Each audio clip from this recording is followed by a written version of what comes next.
ஆதம்பாவா அவர்கள் எழுதி இயக்கி தயாரித்திருக்கிற படம் இந்த உயிர் தமிழுக்கு. அதை என்னுடைய தம்பி அமீர் அவர்கள் நடிச்சிருக்காங்க. அதில்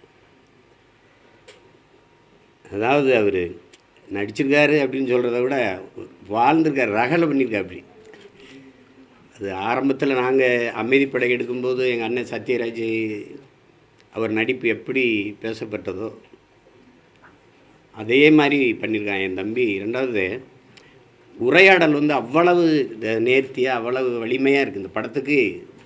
இந்த திரைக்கதை மிக அழகாக நகர்த்தி கொண்டு போகுது அந்த வசனம். அது என் ரெண்டு தம்பிகளுக்கும் பாராட்டு. அமீர் எப்படி சொல்லணுன்னா ஸ்க்ரீனில் ஒரு ரகலை பண்ணுவாங்க, விளையாடுவான்ல அந்த மாதிரி பண்ணியிருக்கான். அது வெளியில் இப்படி பார்க்குற அமீர் தாடி வச்சுட்டு இப்படி இருக்கிற அமீரை நீங்கள் திரையில் பார்க்க முடியாது. வேறு மாதிரி பண்ணியிருக்கா அப்படி படத்தில் கூட நடித்த எல்லாரும், அவங்க குறிப்பாக கதாநாயகன் நடித்த அவங்க ஆனந்தராஜ் ஐயா, என்னுடைய சியான் ராஜ் கபூர், அண்ணாச்சி இமான் அண்ணாச்சி, தம்பி கஞ்சா கருப்பு, கூட நடித்த எல்லா கதாபாத்திரங்களுக்கும் ஒரு முக்கியத்துவம் இருக்குது. சும்மா வந்துட்டு போனாங்கன்னு இல்லாமல் எல்லா கதாபாத்திரங்களும் செறிவாக செதுக்கப்பட்டிருக்குது. அதில் நான் வெகுவாக ரசித்தது திரைக்கதையினுடைய நகர்த்தல். வேகமாக அந்த காட்சி அடுக்கடுக்காக நகர்ந்து போகிறது, எதிர்பார்ப்பை கூட்டிக் கொண்டே போவது, என்ன நடந்திருக்கும் அப்படின்னு ஒரு எதிர்பார்ப்பை கூட்டிக்கிட்டே போகிறது, அதை நகர்த்தி கொண்டு போகிற மிக நேர்த்தியான உரையாடல்கள். அப்புறம் என்னுடைய நண்பர் வித்யாசாகருடைய இசை, அது குறிப்பாக பின்னணி இசை. 3 பாடல்கள், முதல் 2 பாட்டை தம்பி விஜய் எழுதியிருக்காரு நினைக்கிறேன். பின்னாடி 2வது பாதியில் வர்ற பாட்டை தம்பி சினேகன் எழுதியிருக்காரு. அது நாங்கள் கூட தேர்தல் நேரத்தில் பயன்படுத்தினோம் அந்த பாட்டை. வெளுக்குது ஜனநாயகம், அடித்து கிழிக்குது பணநாயகம். ஏன்னா ஓட்டுக்கு காசு கொடுக்குறத அது சட்டையர் பண்ணி வந்திருக்கோம். அந்த பாட்டு ரொம்ப நல்லா வந்திருக்குது படம். நீங்கள் பாருங்கள், உண்மையிலே உயிர் தமிழுக்கு தான். அது அவ்வளவு நேர்த்தியான படம். இது வெறுமனே இது ஒரு என்ன சொல்கிறது, சீரியஸான அரசியல் படம்னு நினச்சிடக்கூடாது. ரொம்ப ரசிக்கத்தக்க படம், ரொம்ப நாளாச்சு இப்படி படம் வந்து. சிலருக்கு அரசியல் பார்வை இருக்காது, புரிதல் இருக்காது. அதனால் அதை எப்படி தொடருன்னு தெரியாமல் தடுமாறிடுவாங்க. அவங்க 2 பேரும் என் தம்பிகளுக்கு நல்லா அரசியல் தெரிஞ்சதுனால பூந்து விளையாடிட்டாங்க. அது நாங்கள் விரும்பினது வாக்குப்பதிவுக்கு முன்னாடி இந்த படத்தை கொண்டு வந்துடணும்னு நினச்சோம், அது முடியல. அதனால் இந்த மே 10ஆம் தேதி வருது. அன்பு கூர்ந்து நான் என் அருமை சொந்தங்களிடத்தில் கேட்பது, நீங்கள் திரையரங்கில் சென்று இதை பார்த்து ரசிக்கணும், அதுக்கு பேராதரவு கொடுக்கணும். உண்மையிலே ஒரு நல்ல அரசியல் புரிதலை உருவாக்குகிற ஒரு படம். இதில் பணி செய்த அத்தனை தொழில்நுட்ப கலைஞர்கள் எல்லாருக்கும் என்னுடைய அன்பும் வாழ்த்துக்களும். குறிப்பாக பெருமுயற்சிக்கு அப்புறம் என் தம்பி இது ஆதம்பாவா ஒரு முழு படமாக உருவாக்கி திரைக்கு கொண்டு வந்துட்டான். அதுக்கு என்னுடைய அன்பும் வாழ்த்துக்களும் அவனுக்கு. இதில் பண்ணியிருக்க என் தம்பி அம்மீருக்கு என்னுடைய அன்பும் வாழ்த்துக்களும். ஒரு மிகப்பெரிய வெற்றி படமாக இது அமையும். நடிச்சிருக்கிறான், யோகியில் அதெல்லாம் நடித்தான். ஆனால் இந்த படம் அவனுக்கு முழுமையான ஒரு நடிகனாக இந்த படம் அவனை கொண்டு போய் சேர்க்கும் நான் ஆழமாக நம்புகிறேன். அதுக்காக என் அன்பு நிறைந்த வாழ்த்துக்களை என் தம்பிக்கு தெரிவிக்கிறதுல மகிழ்ச்சி அடைகிறேன். படத்தை கொண்டு போய் என் அன்பு உடன் பிறந்தார்கள், ஊடகவியலாளர்கள் கொண்டு போய் சேருங்க. ஒரு நல்ல படம், நீங்களும் பாருங்கள், போட்டு காட்டவங்க.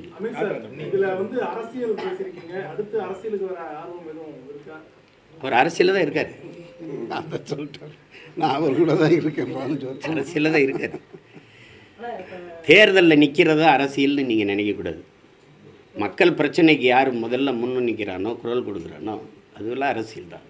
அரசியல்னால் என்னன்னு நினைக்க சொல்லுங்கள். என்ன எல்லோரும் கூட்டமாக இருக்கிறீங்க அப்படின்னு கேள்வி கேட்குறீங்கள, அதுவே அரசியல் தான். அதை தான் ஒவ்வொரு மனிதனின் ஒவ்வொரு வார்த்தையிலும் அரசியல் பிறக்குதுங்கிற. அவன் சொல்கிறான்ல, சேகுவர சொல்கிறான்ல, பசியோடு இருந்தான் ஒருத்தன், உணவு கொடுத்தேன், என்னை மனிதாபிமானின்னாங்க. ஏன் அவனுக்கு உணவு கிடைக்கலன்னு கேட்டேன், என்னை கம்யூனிஸ்ட்டுன்ட்டாங்க. இதுதான் கதை. நாங்கள் கேட்குறோம்ல, ஒவ்வொரு நாளும் கேள்வி கேட்குறோம்ல, அதுதான். அதனால் அவர் அரசியலில் தான் இருக்கார்.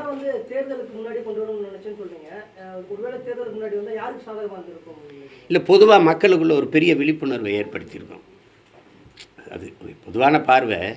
நீங்கள் இந்த அதுக்கு தம்பி சினேகனுடைய ஒரு பாட்டே உங்களுக்கு போதும். நம்ம செய்கிறோம், எதனால் என்ன பொறுப்புணர்வோடு நம்ம வாக்கு செலுத்தணும் அப்படின்னு இருக்குல்ல, அதை உணர்த்தியிருக்கும். அதுக்கு சின்ன ஒரு அரசியல் விழிப்புணர்வை ஏற்படுத்தியிருக்கும்னு நான் உறுதியாக நம்பினேன். அதுக்காக 2 தம்பிகள்கிட்டையுமே நான் அழுத்தினேன், எப்படியாவது தேர்தலுக்கு முன்னாடி கொண்டு வர முடியுமா, பாருன்னு. சூழல் அமையலை. சரி, அதுக்கப்புறம் அந்த நேரத்தில் விட்டு திரையரங்குக்கு வராமல் எல்லாம் தேர்தல் கலவரத்தில் இருந்துருவாங்கன்னு தான் சரி மே 10 தேர்தல் முடிஞ்சு விடலாம். இந்த படத்துடைய ட்ரெய்லரில் பார்த்தீங்கன்னா தமிழக விடுதலை புலிகளுடைய தலைவர் பிரபாகரனுடைய ஃபோட்டோஸ்லாம் வந்து அவருடைய ஃபோட்டோஸ் வரணுன்ட்டு நீங்களும் நிறைய போராடி இருக்கீங்க. அந்த ஒரு ட்ரெய்லர்லேயே அந்த ஒரு அவருடைய ஃபோட்டோ அதை நறுக்க முடியல. ஏன்னா முன்னாடி வந்து அண்ணா கூட எம்ஜிஆர் அவர்கள் இருக்கிறதும், அப்புறம் எம்ஜிஆர் அவர்கள் எங்கள் அண்ணா கூட இருக்கிறதையும் வார்த்தையாக சொல்லி ஒப்பிட்டு வந்துட்டதுனால தொட முடியல. அவங்களுக்கு புரியுதுன்னு நினைக்கிறேன், இல்லைன்னா தூக்கிடுவாங்க. ஒன்று எடுத்துட்டாங்க, சீருடையோடு இருந்த ஒன்றை எடுத்துட்டாங்க, இதை எடுக்க முடியல. ஏன்னா அவர் சீஃப் மினிஸ்டர் ஆஃப் தமிழ்நாடு, எங்கள் அண்ணன் சீருடை இல்லாமல் அப்படி நிற்பார், அதனால் எடுக்க முடியல. அதுக்கப்புறம் தானே எல்லா பிரச்சனைகளும். அப்போ அது முதலாக அவரை சந்தித்த போது எடுத்த படம் அது, எம்ஜிஆர் அவர்களை சந்தித்த போது அது தூக்க முடியல. அதுக்கு திரையில் என்ன வரவேற்பு இருக்குதுன்னு நீங்கள் பார்ப்பீங்க. அந்த பதிவு வரும்போது எவ்வளவு ஆரவாரம் இருக்குதுன்னு தெரியும் உங்களுக்கு. ஜூன் 4 எப்படி இருக்கு சார் சினிமா சார்? நல்லா இருக்கு. இவ்வளோ வெயில் இருக்காது, இவ்வளோ வெயில் இருக்காது. எதுக்கு அதுக்கெல்லாம் போறீங்க, அவ்வளோ தூரம்லாம் போறீங்க.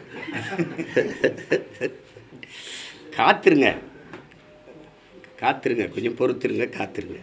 சார் 2 நாளைக்கு முன்னாடி பிரஸ் மீட்ல அமித் சார் சொல்லியிருந்தாங்க, எனக்கு ஓட்டு போட மாட்டாரு, ஆனால் அந்த தவறு செஞ்சிருக்க மாட்டாரு, அவர் திமுகவுக்கு தான் ஓட்டு போடுவார்னு சொல்லியிருக்கீங்க. அவனே தானே சொன்னான். கேளுங்க, போன தேர்தலில் யாருக்கு ஓட்டு போட்டான்னு கேளுங்க. எங்கள் வீட்டில் எங்கள் அண்ணன் பசங்கள்லாம் எனக்கு போடுவாங்க, இவன் அங்கே தான் போட்டேன்னு தான் சொன்னான். அப்புறம் அவனை வச்சு தான் சொல்கிறேன். ஆனால் நீங்கள் சொல்கிற குற்றச்சாட்டு அவன் செய்யவே மாட்டான். எனக்கு தெரியும், தனிப்பட்ட முறையில் என் தம்பி எனக்கு தெரியும்.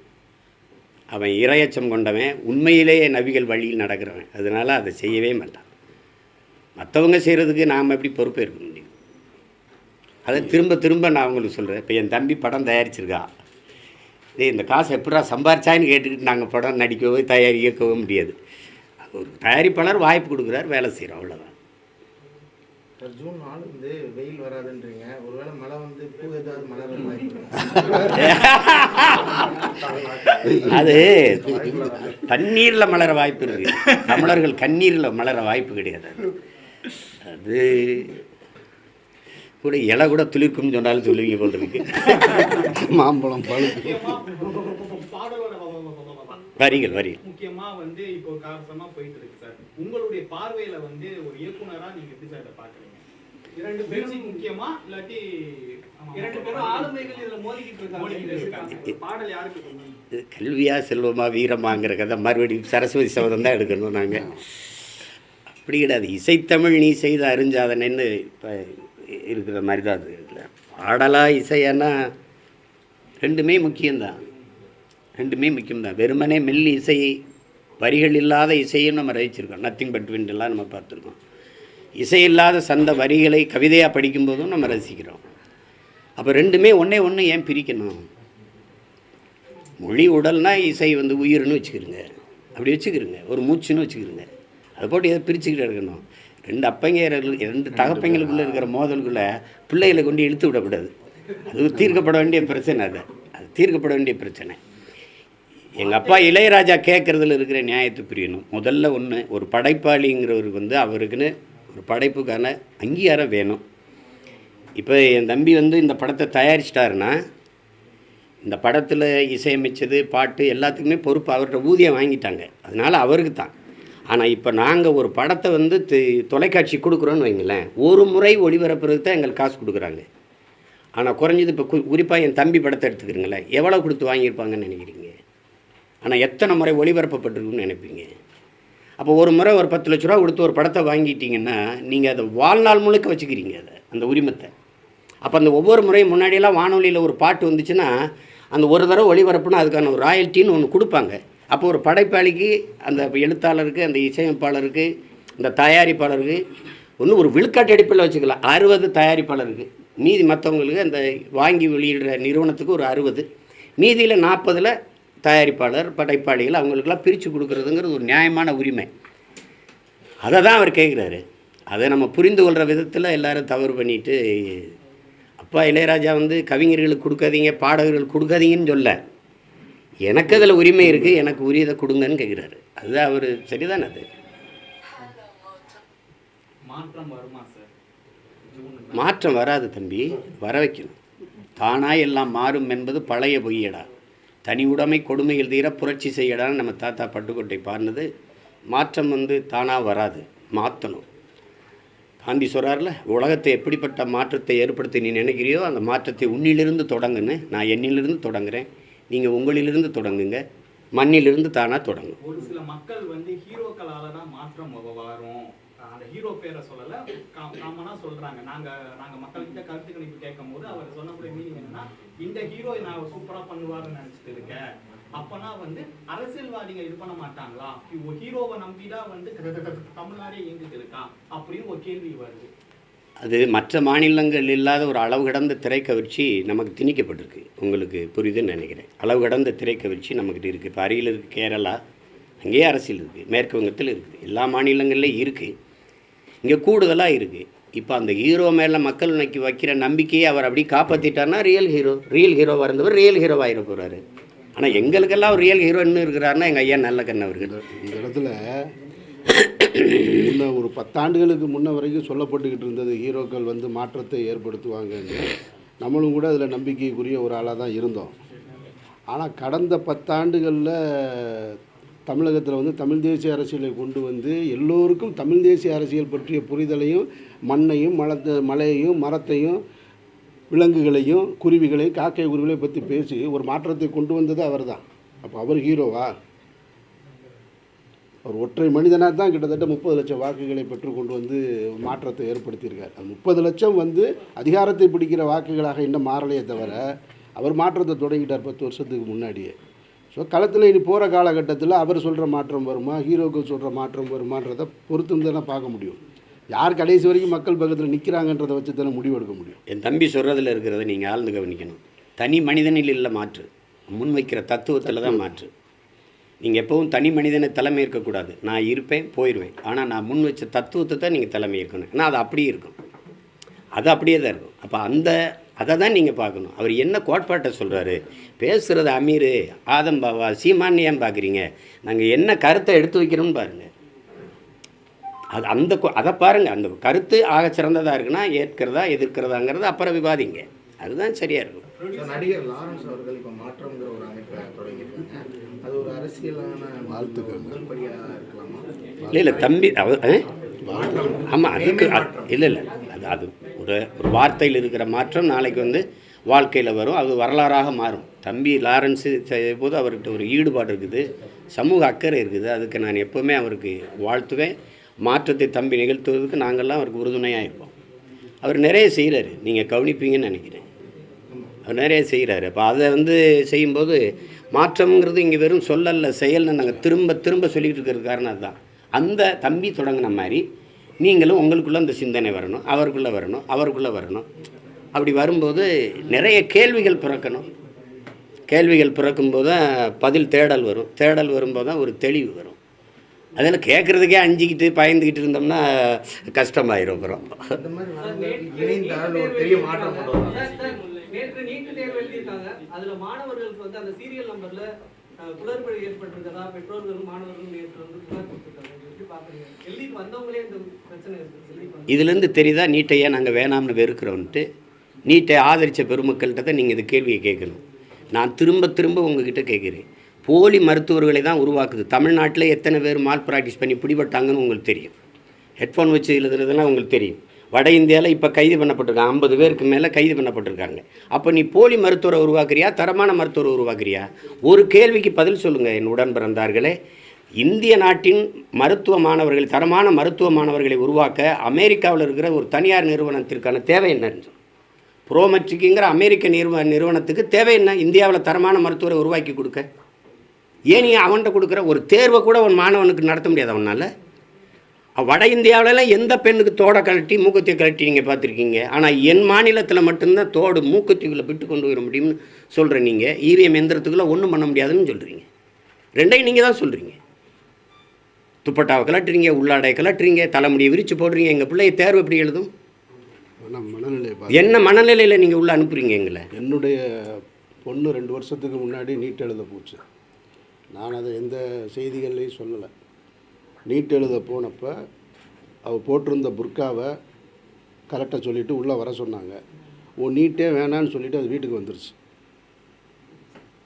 ஏன்னா நீங்கள் ஆடை, தோடு, கழுத்தில் இருக்கிற செயின் இதிலெல்லாம் வைக்க முடியும்னு சொல்கிறது வந்து அது மனநிலையை வந்து பாதிக்கிறதா? அது ஒரு அச்சமூட்டி உள்ளே கூட்டிகிட்டு போகிறது. இப்போ இப்படி ஒரு கேள்வியை எழுப்புவோமே. நான் நீட்டில் நாங்கள் 2 பேரும் தேர்ச்சி பண்ணிட்டு வந்துடுறோம் மாணவர்கள். இப்போ இதில் நீங்கள் எப்படி தரம் வைக்கிறீங்க? 1200க்கு 1199 மதிப்பெண் என் தம்பி வாங்கியிருக்கிறாரு. நான் 800 வாங்கி எல்லையில் தான் தேர்ச்சி விட்டுருக்கேன், பார்டரில் பாஸ் பண்ணியிருக்கேன். ஆனால் நான் நீட்டில் தேர்ச்சி விட்டுறேன், இவர் நீட்டில் தோற்றுறாரு. அப்போ இவர் தகுதியற்ற மாணவர்ன்றீங்க மருத்துவம் படிக்க. இப்போ நீங்கள் இந்த +2 மதிப்பெண் எதுக்கு? அப்போ தூக்கிடுங்க. நேரடியாக நீட்டுக்கான கோச்சிங்கை வச்சுட்டு நீங்கள் அப்படியே கொண்டு போயிருங்க. எதுக்கு +2 மதிப்பெண்? எதுக்கு? அது தேவையில்லை. அப்படியே நான் தேர்ச்சி பெற்று வந்தால் எனக்கு பாடம் நடத்த போகிற பேராசிரியர் யாருன்னா அவர் நீட் எழுதி வந்தவரா? இல்லை, பழைய பேராசிரியர். பாடத்திட்டத்தில் தான் மாறுதல் இருக்கா? இல்லை, அதே பழைய சிலபஸ் தான். அப்போ அதே பேராசிரியர், அதே பாடத்திட்டம், அப்புறம் எப்படி தரமான மருத்துவம் கிடைக்கும் வரும்? தரமான மருத்துவரை நீ எப்படி உருவாக்குவ? நீட்டையே தனியார் மூலம் நடத்துகிறாங்க. அதை யாராவது கேட்குறீங்களா? அது அமெரிக்க நிறுவனம் ஏன் நடத்துது? தனியார் ஏன் நடத்துது? பரீட்சை நடத்துகிறதும் அமெரிக்க நிறுவனம், கோச்சிங் சென்டரும் தனியார் நிறுவனம். அது கேட்கணும்ல. நீ இப்போ பயன்படுத்துகிற இவிஎம் எந்திரத்தை தயாரிக்கிறவனும் ஜப்பானில் மைக்ரோ எலக்ட்ரானிக் சிப்புங்கிற தனியார் நிறுவனம். யார் அது சொல்லுங்கள்? நீங்கள் எது ஒன்று நீங்கள் செய்கிறீங்க, தேர்தலை நீங்கள் நடத்துவீங்க, அந்த எந்திரத்தை அவன் தயாரித்து உங்களுக்கு கொடுப்பான். நீங்களே பார்க்குறீங்க, ஒரு வலையொலியில் வருது, பெட்டியை திறந்து ஓட்ட பூரா எடுத்து பைக்கில் ஓட்டு போயிட்டு இருக்காங்க. போகிற அவனோட செய்வோம், அவன் விற்கிற விமானத்தை வாங்கி. சிறையில் சவுக்கு தாக்கப்பட்டார் என்கிறார்கள். அது பற்றி என்ன? கஞ்சா வழக்கு வேறு போட்டிருக்கு. அதெல்லாம் கூடுதல்.